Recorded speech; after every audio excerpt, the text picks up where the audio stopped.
Alors, bonsoir à tous à la famille Kamite. Mon nom c'est Monsieur Nké Tara. J'ai commencé ma démarche envers la culture Kamite, j'avais 14 ans. Et ça s'est poursuivi jusqu'à ma maîtrise. Et en fait, je devais présenter mon doctorat en école de cinéma. Et le thème, si je voulais faire un film autour de la sculpture de lumière. Donc j'arrive devant mes professeurs, je les expose mon dossier, ils disent très bien, monsieur Nké, c'est intéressant. Je produis 100 pages et puis je m'aperçois que je tombe dans une impasse. Je voulais en fait parler du noir kamite. Mais j'avais pas les mots et puis pas assez mature. Donc du coup, j'ai laissé tomber, j'ai pas présenté ma thèse.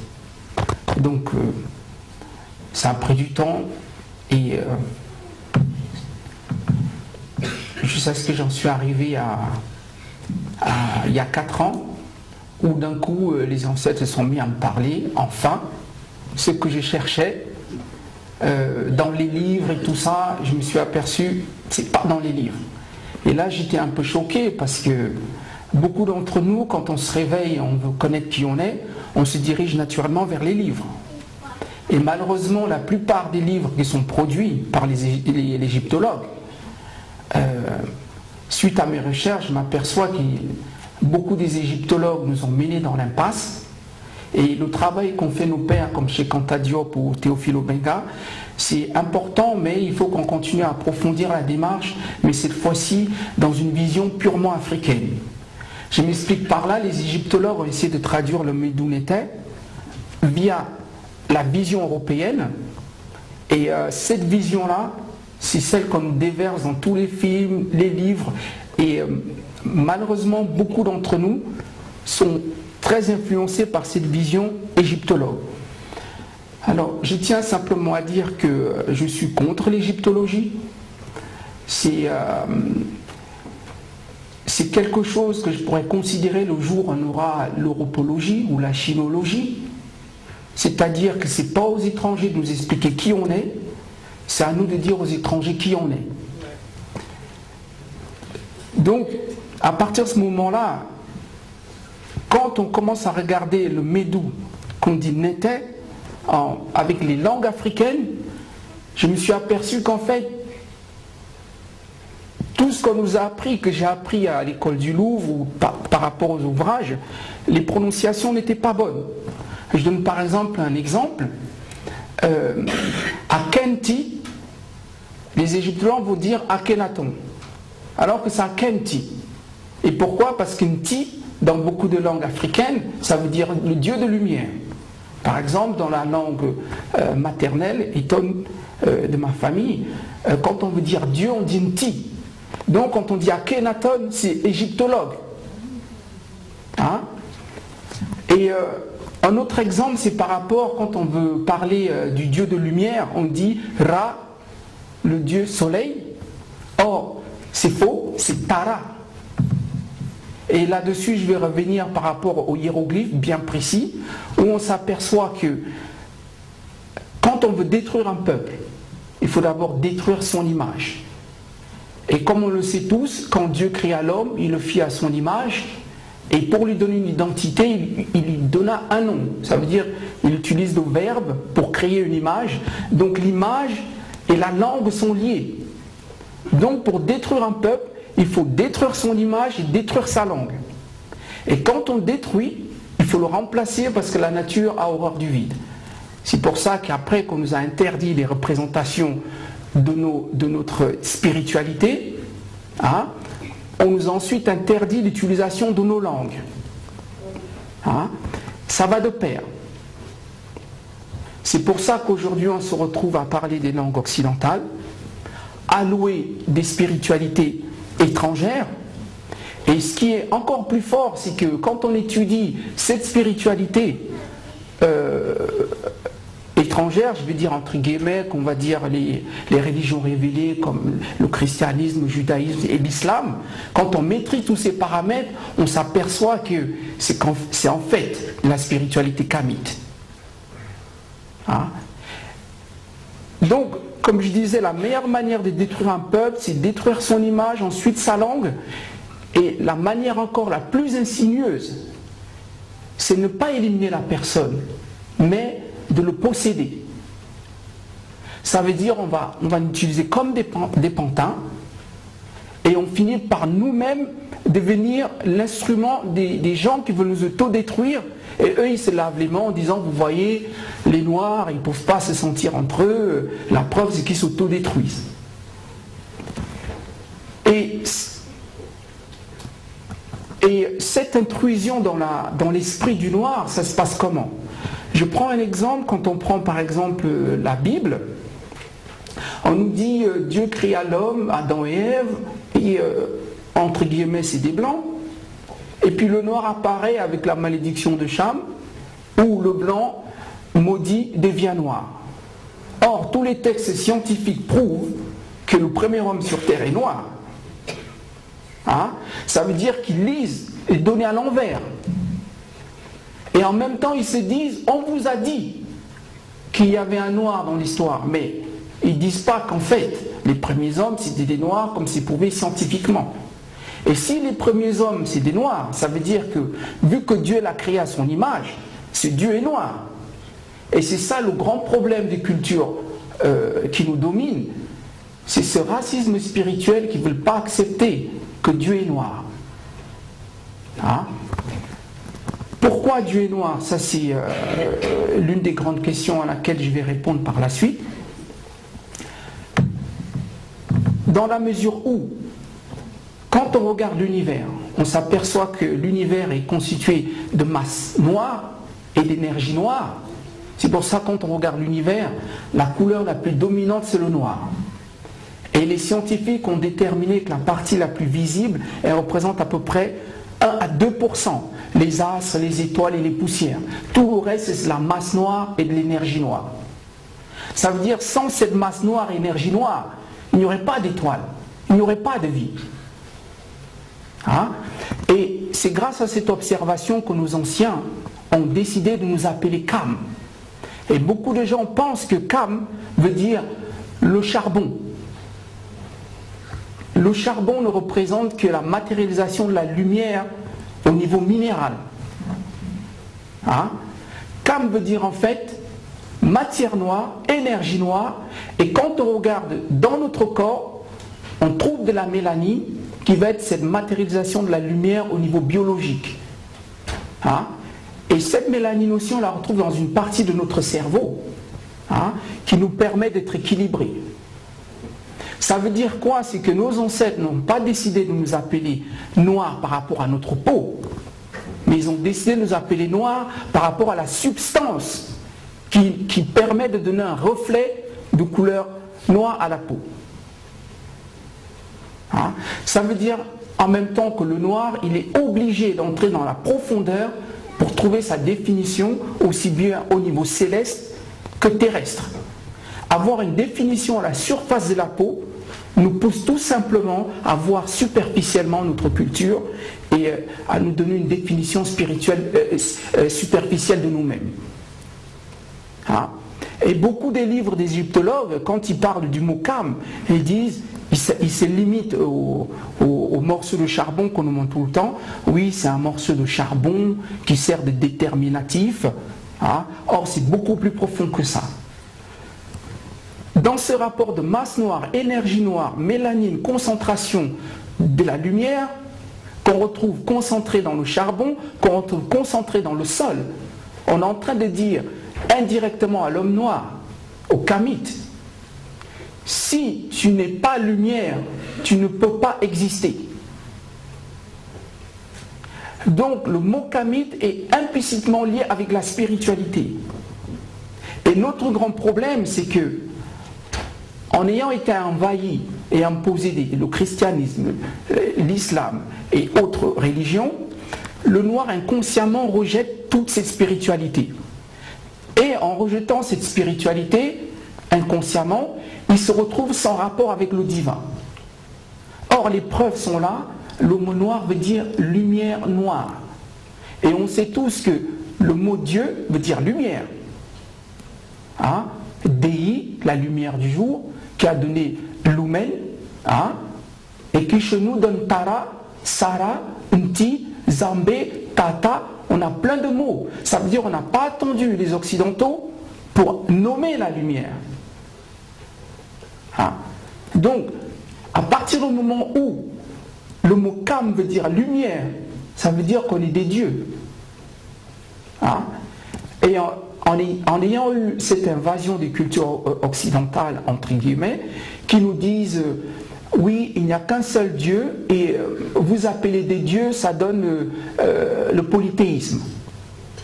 Ça, c'était leur vision d'égyptologue, ou leur vision sur l'ethnologie africaine.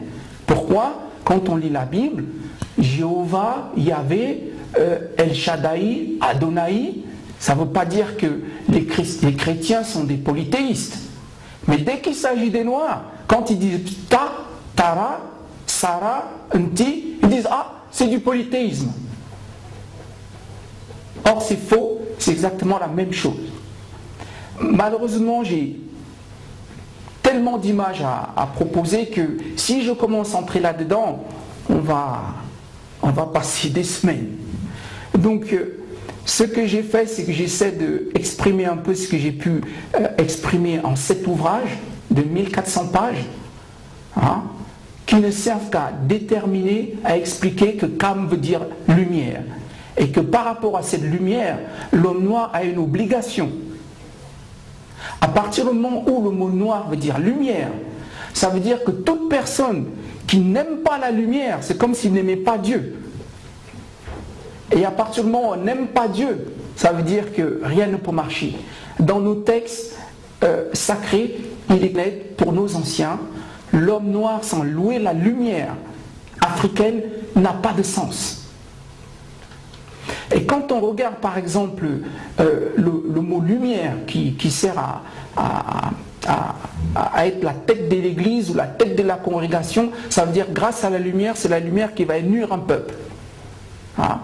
Et cette notion se retrouve même dans notre constitution biologique. Voilà. Ça, c'est ce dont je vous parlais par rapport à la masse noire dans l'univers.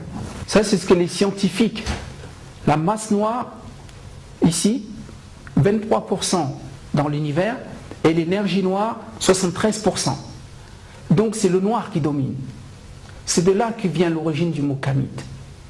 Et on s'aperçoit que les ancêtres ensuite, quand on voit cette image ici, on voit que dans la masse noire et l'énergie noire, c'est là où se créent tous les astres. Et là on s'aperçoit que les astres, ils ont une couleur rouge. Rouge-noir. Et quand on regarde toutes les représentations de nos ancêtres, on s'aperçoit souvent qu'ils dessinent un astre au-dessus de leur tête, que les chrétiens ont repris comme l'auréole, comme le symbole du saint, de l'ange.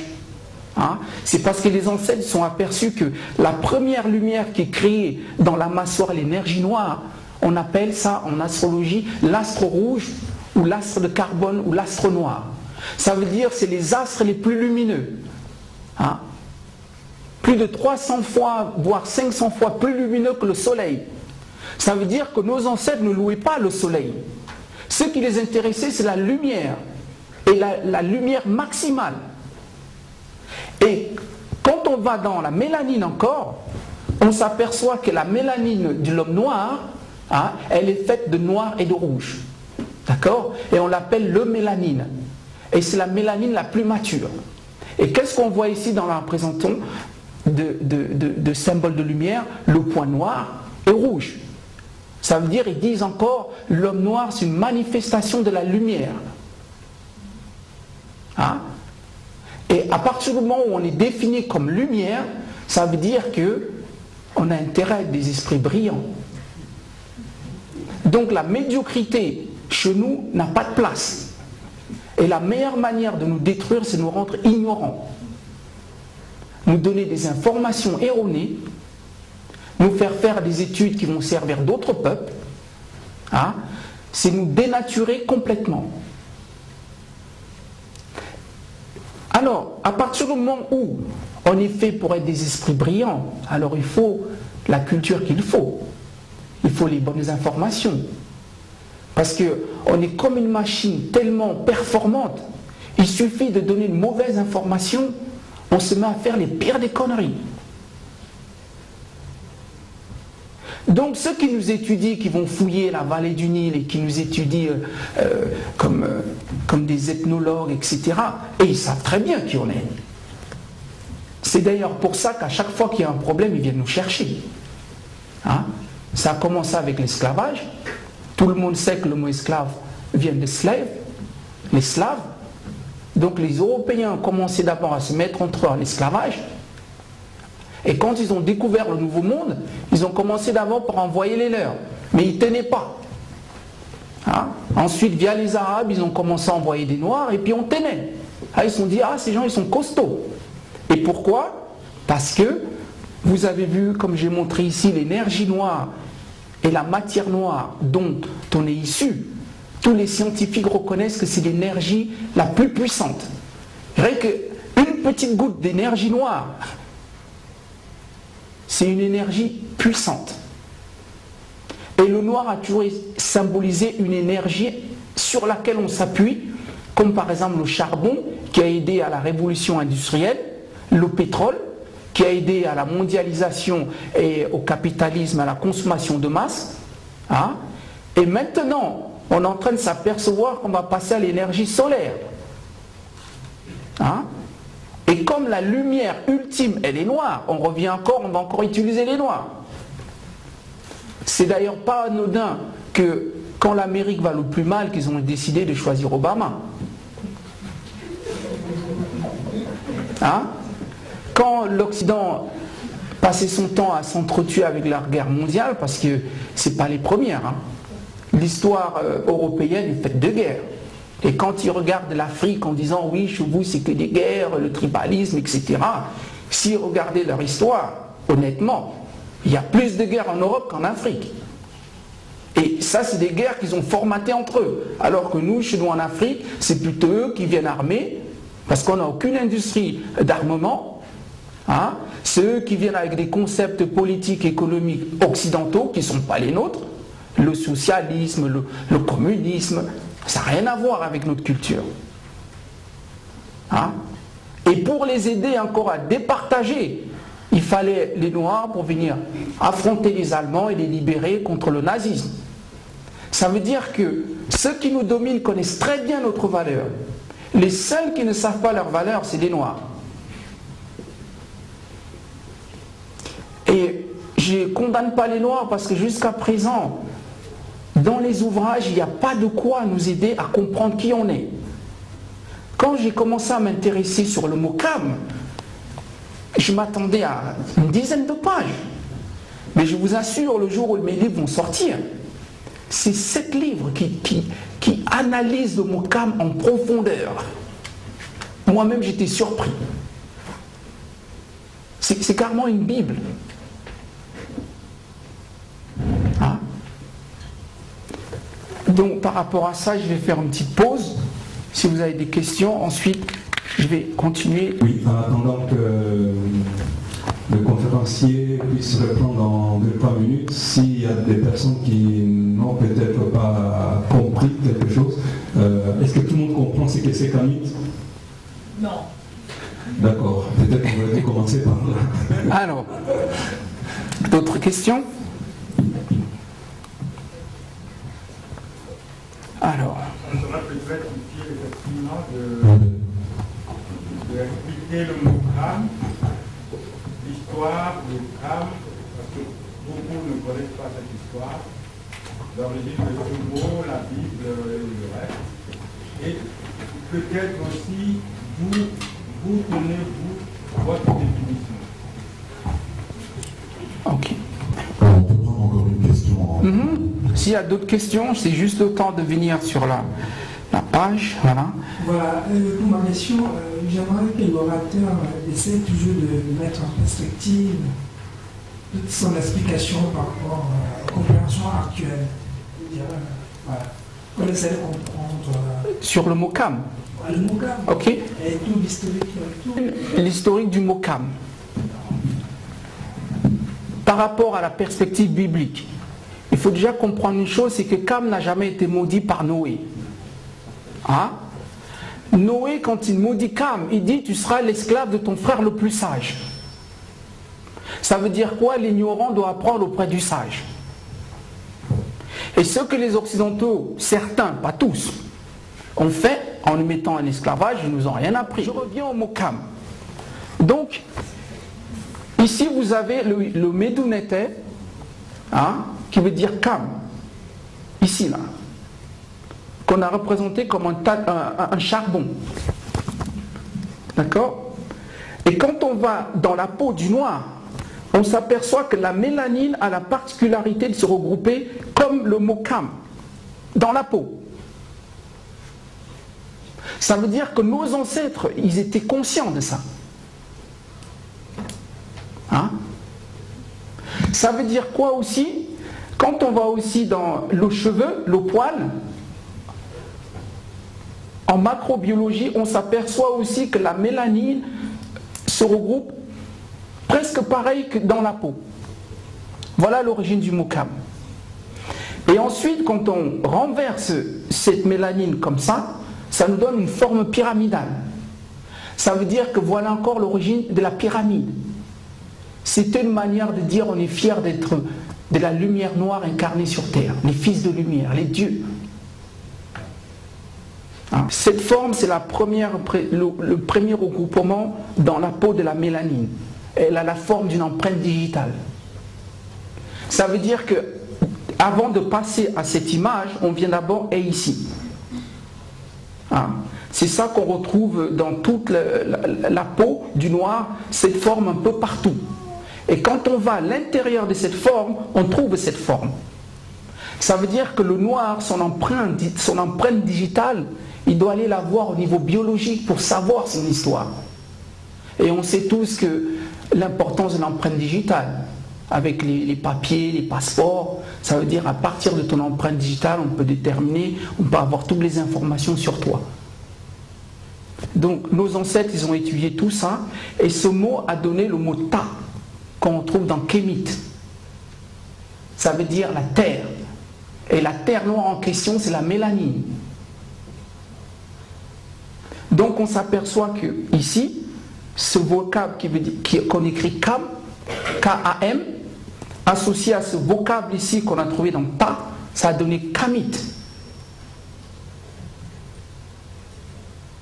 Donc pour les gens qui voulaient savoir l'origine, elle est d'abord biologique, en référence avec l'énergie noire et la masse noire dans le ciel. D'où la fameuse phrase, ce qui est en haut est comme ce qui est en bas. Ça veut dire que nos ancêtres avaient toujours l'obsession de refléter le céleste sur terre. En d'autres termes, de faire de la terre un paradis terrestre à l'image du paradis céleste. C'est pour ça, par exemple, quand on regarde ici, là, ça c'est la constellation de Sa, la constellation d'Orion. Si tu peux agrandir cette image, elle est capitale pour nous. Vous voyez? On retrouve cette notion de ce qui est en bas et comme ce qui est en haut. Ici, c'est ça que les Occidentaux, les Grecs appellent Osiris, hein, qui est en fait Sa ou Sa. On s'aperçoit que les trois étoiles sur sa ceinture ont été représentées sur Terre par les trois pyramides sur le plateau de Gizeh. Toujours cette obsession chez nous de faire en sorte que le ciel se reflète sur Terre. Et ici, en même temps, on s'aperçoit qu'ici, il montre une étoile. D'accord? Et l'ensemble de ça est représenté par 7 étoiles. Et le chiffre 7, c'est le chiffre divin. C'est pour ça que Dieu créa le monde en 7 jours. C'est pour ça, dans l'Apocalypse, Jésus parle de 7 églises. En fait, ce que nos ancêtres nous disent, toute l'image de Jésus-Christ est construite par rapport à ça. Et ça, on verra un peu plus tard des preuves par rapport à ce que j'ai dit. Donc voilà par rapport au vocable de Kam. Le noir, vu sa culture, est obligé d'être brillant. Il ne peut pas faire simple. Il vous dit, Kam veut dire masse noire, énergie noire, la lumière la plus lumineuse lumineuse dans l'univers, elle est matérialisée par les astres noirs. Et cette lumière se condense au niveau biologique par la mélanine, au niveau minéral par le charbon, d'accord? Et l'association de ces trois idées forme le mot Kam.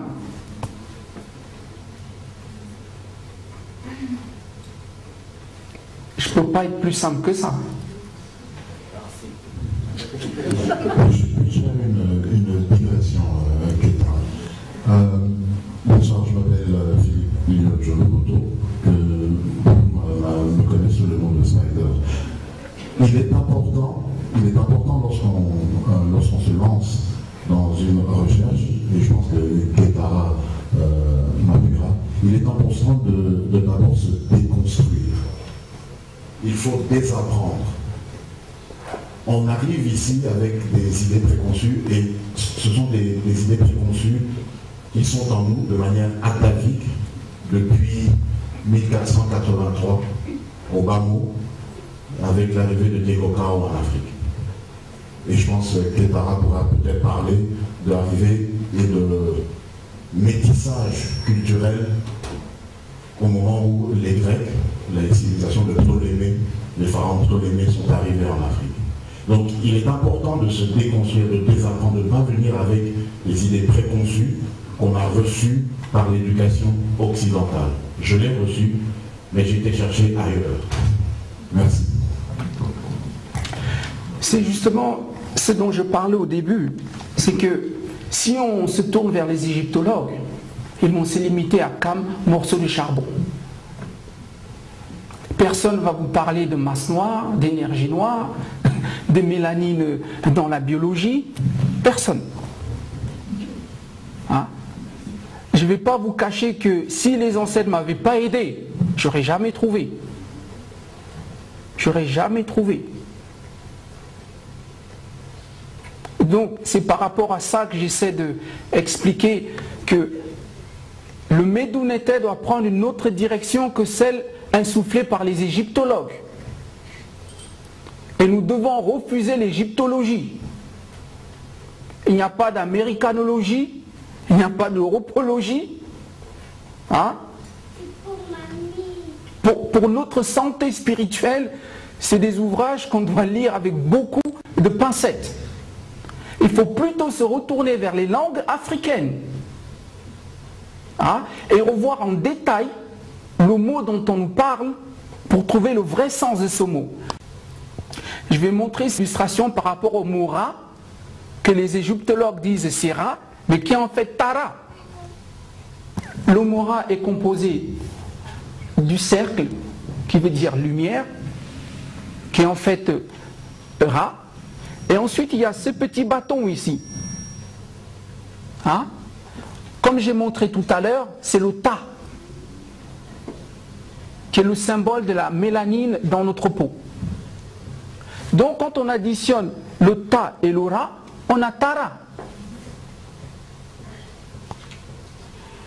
Beaucoup d'entre nous disent le dieu lumière Ra, parce qu'on a lu chez les égyptologues, alors que dans notre langue, et nos ancêtres l'ont écrit, c'est Tara. Donc c'est pour expliquer cette vision via les langues africaines.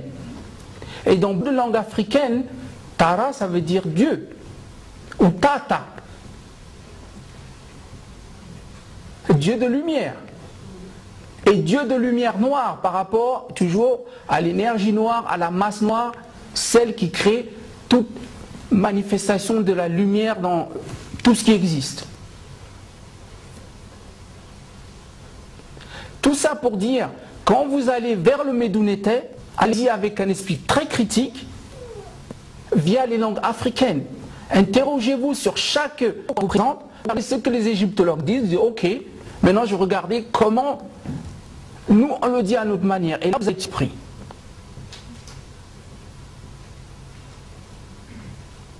Et la même chose, si tu descends un peu plus bas, oui.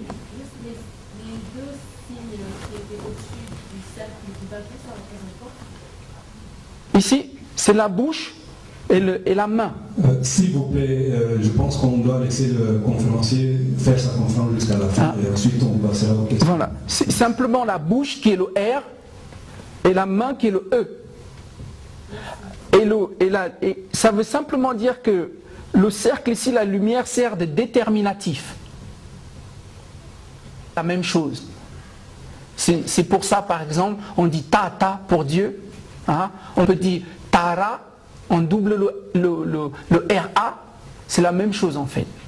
C'est pour ça que la culture kamite est un peu complexe. C'est que, je ne dirais pas qu'on a une imagination débordante, c'est qu'on est très créatif. On lit de gauche à droite, de bas en haut. Le plus important, c'est que on trouve le moyen d'exprimer le plus précis possible notre idée. Si vous prenez par exemple la langue française et vous vous mettez à l'écrire en l'envers, il n'y a pas de sens. Chez nous, on peut disposer les lettres comme ça et trouver le sens. Mais malheureusement, comme on a perdu la lecture du Médounéter, eh ben, on se retrouve un peu désarmé face à cette logique qui pour nous, via les yeux des égyptologues, finit par ne plus avoir de sens. Comment vous pouvez écrire de bas en haut et lire la même chose que de gauche à droite, que de droite en haut? Et c'est ce qu'il dit, c'est pour ça que beaucoup d'étrangers, quand ils nous regardent, ils disent « Ouais, les Noirs, ils aiment le bordel. Ils ne savent pas s'organiser. » C'est simplement, c'est qu'ils ne nous comprennent pas. Et nous, on reprend bêtement ces notions. Ah oui, on est incapable de s'organiser. Ah oui, c'est toujours le bordel quand on s'assoit. Faux et faux et faux. Pour vous montrer encore le génie créatif du noir, voilà, ici, là. Là, on voit ici un serpent sur le symbole de Ra encore. Hein?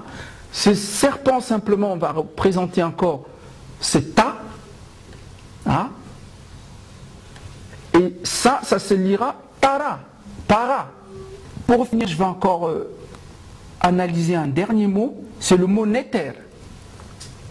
On nous dit c'est pas néter, c'est tara. Voilà comment les égyptologues le transcrivent.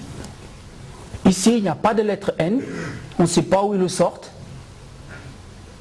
Hein? Qu'est-ce qu'on voit ici? C'est un bout de bâton avec à côté cette lettre. Et cette lettre ici, ça représente tout simplement Kam. Kam, et ce bout de bâton, hein, en fait, ça veut dire en fait Kam. Et cette lettre a donné, ici, ils ont essayé de retrouver, ici, on a le ta ici, et comme Kam veut dire lumière, ça donne Tara. Et je vous garantis que la plupart des égyptologues vous disent le mot Dieu en Médounéter c'est Néter ou Néger. Or dans ce mot il n'y a pas de N. Où il sort le N? Pour vous dire, voilà encore une perversion de notre culture vue par des yeux des gens qui ne parlent pas nos langues. Donc pour conclure, le mot Kam veut dire lumière. Lumière veut dire Dieu. Ça veut dire que chaque Kamite doit dès à présent se penser comme un Dieu. Ce n'est pas du polythéisme, c'est simplement un héritage. On est des êtres de lumière. C'est la même chose si ton père s'appelle Njana, le fils va s'appeler Njana. Hein? Si notre Père est lumière, alors nous sommes lumière. Et par rapport à cette position où le noir se positionne comme un... Il n'a plus d'excuses à dormir dans l'ignorance, dans la fainéantise intellectuelle. Parce que c'est notre plus pire ennemi, c'est l'ignorance de nous-mêmes.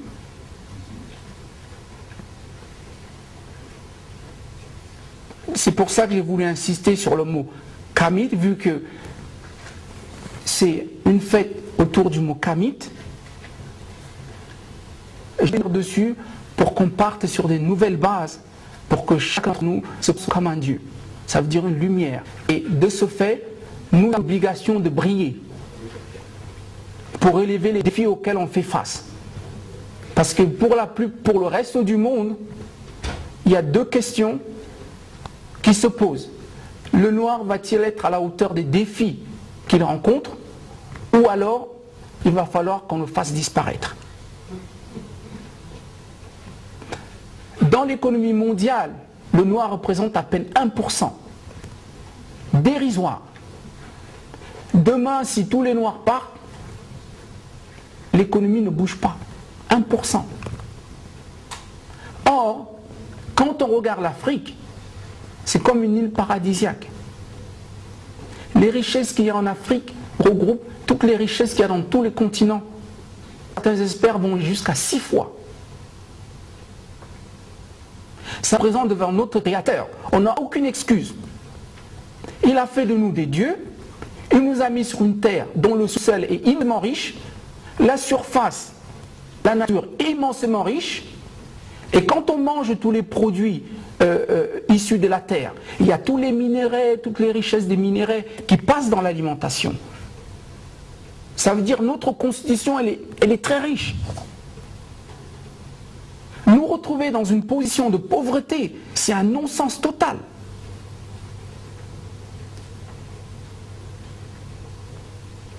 On n'a même pas l'excuse devant le divin. Il va dire sinon on regorge, je ne peux rien pour vous, débrouillez-vous. Et il a raison. Et j'insiste encore, les autres peuples savent très bien qui nous sommes. Leurs musées sont remplis de notre histoire. Hein? Leurs livres sont remplis de notre histoire. Hein? Et ils sont là à nous surveiller. En Afrique, des bases militaires, des ONG, des multinationales. Le jour où une armée africaine viendra en Europe, je pense que toute l'Europe va se soulever. Et à ceci, on voit toujours dans les médias, on nous dit, via l'immigration, oh, il y a trop de noirs. Hein? Quand on regarde les chiffres réels, le noir, c'est la 4e population sur Terre. Les premiers, c'est le type européen, pas le chinois. Quand on regroupe la population en Amérique, aux Amériques, Australie, l'Asie, l'Europe et une partie en Afrique, le type européen, c'est le type dominant en termes de population. Et c'est d'ailleurs pour ça que c'est eux qui nous envahissent. Donc une partie de notre échec est due aussi au nombre. Quand vous êtes une personne face à 100 personnes, t'as beau être costaud comme tu veux, les 100 ils te tombent dessus, c'est fini. Donc cette position où nous nous retrouvons à la 4e place est capitale.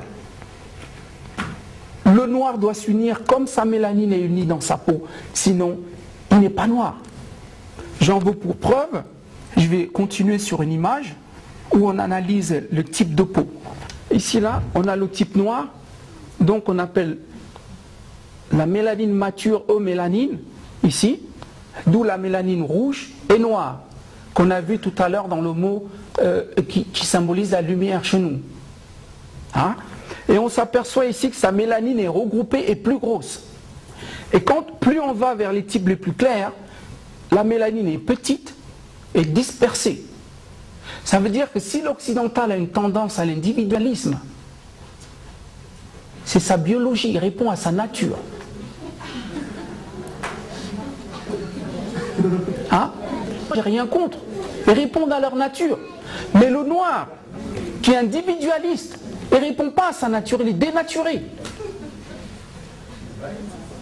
Ça veut dire que quand on vient dans les pays occidentaux, ou qu'on côtoie les occidentaux, quand je dis occidentaux, je dirais plutôt les peaux claires, ceux qu'on représente ici, là, le jaune et le blanc, hein, ils ont une nature individualiste, mais c'est bien, c'est leur nature.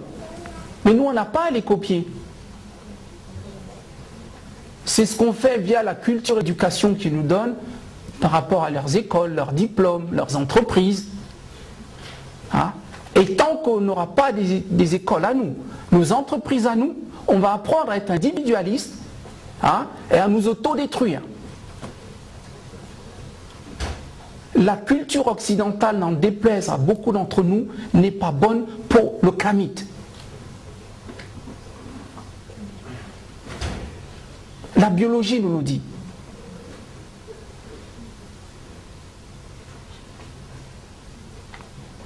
Donc l'unité est de mise. Nos ancêtres nous disent, revenez à votre facteur commun, la lumière et la mélanine. On s'en fout que vous êtes africain d'Amérique, africain des Caraïbes, hein, africain d'Asie ou Afrique du continent. Vous êtes d'abord kamites, des êtres de lumière. Avant d'être catholique ou musulman ou ce qu'on veut, on est d'abord kamite. Et il n'y a que chez les Noirs que la spiritualité passe avant sa nature. Quand vous parlez en arabe, avant d'être musulman, il est arabe. Quand vous parlez à un occidental, avant d'être chrétien, il est d'abord européen. Mais quand vous parlez noir, il est d'abord catholique, musulman, et ensuite, éventuellement, il est noir. Et encore, quand tu lui dis noir, il dit, ah non, je ne suis pas noir, moi, t'as vu. T'as vu, on a des teints un peu différents. Ok, il faut savoir que le type kamite a 35 degrés de carnation de peau. C'est la carnation la plus riche par rapport au type européen. Donc, le métis, le plus parfait, c'est le noir. Pourquoi? Le noir absorbe tous les rayons de lumière. Hein? Quand on interroge les plus grands scientifiques, ils disent que le noir est la forme la plus parfaite. Ça veut dire ceux qui ont tendance entre nous à privilégier le métissage, s'ils aiment tant le métis, ils devraient beaucoup aimer le noir. Il n'y a pas plus métis que le noir.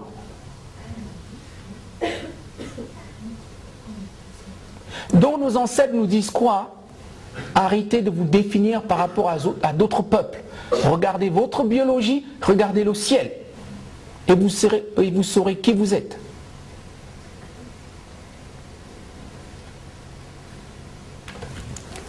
Des questions pour passer à un autre thème.